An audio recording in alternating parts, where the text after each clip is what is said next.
जली हुई रोटियाँ। ये एक प्रेरणादायक कहानी है। इसे आप ज़रूर सुनिए और अपने बच्चों को भी सुनाइए। इससे उन्हें एक अच्छी शिक्षा मिलेगी। बात उस समय की है जब डॉक्टर APJ अब्दुल कलाम छोटे बच्चे थे। एक रात जब वह अपने माता पिता के साथ भोजन कर रहे थे तो उनकी दृष्टि अपने पिता की प्लेट पर गई। तो उन्होंने देखा कि उनकी माँ ने उन्हें जो रोटियां परोसी हैं वे जली हुई हैं, लेकिन वे बिना कुछ कहे शांति से जली हुई रोटियां खा रहे हैं। जब उनकी माँ ने जली हुई रोटियों के लिए उनके पिता से क्षमा मांगी तो वे हंसते हुए बोले, कोई बात नहीं, मुझे जली हुई रोटियां पसंद हैं। ये सुनकर APJ अब्दुल कलाम आश्चर्य में पड़ गए। बाद में उन्होंने अपने पिताजी से पूछा, क्या वाकई उनको जली हुई रोटियां पसंद हैं? तो उनके पिता ने उत्तर दिया कि एक जली हुई रोटी किसी का कुछ नहीं बिगाड़ सकती, लेकिन जले हुए शब्द बहुत कुछ बिगाड़ सकते हैं। शब्दों में अद्भुत शक्ति होती है। इस शक्ति का उपयोग हमें संभाल कर करना चाहिए।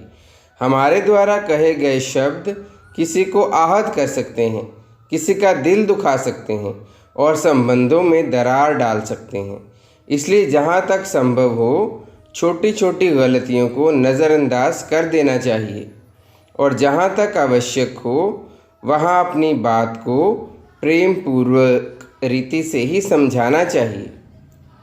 हमें ये शिक्षा मिलती है कि हमें हमेशा अपनी ज़बान मीठी रखनी चाहिए।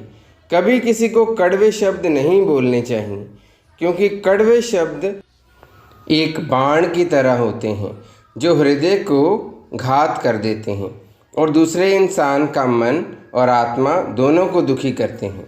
इसलिए जो कार्य प्रेम पूर्वक किसी को समझाने से हो सकता है, तो अपनी ज़बान कड़वी करने की क्या आवश्यकता है। इंसान के द्वारा कहे हुए कड़वे शब्द भी हमेशा याद रहते हैं और मीठी ज़बान से की हुई बातें भी याद रहती हैं।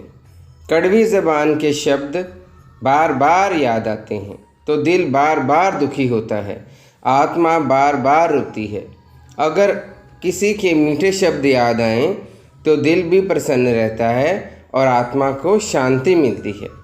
गुरु नानक देव जी भी यही कहते हैं कि मिठत नीवी नानका गुण चंग्याया तत्, कि हमें हमेशा मीठी ज़ुबान का ही प्रयोग करना चाहिए। मीठी ज़ुबान से दुनिया पर राज किया जा सकता है, सबका दिल जीता जा सकता है। हमेशा मीठे शब्द ही बोलें, कभी कड़वे शब्दों का इस्तेमाल ना करें। जय श्री कृष्ण। राधे राधे।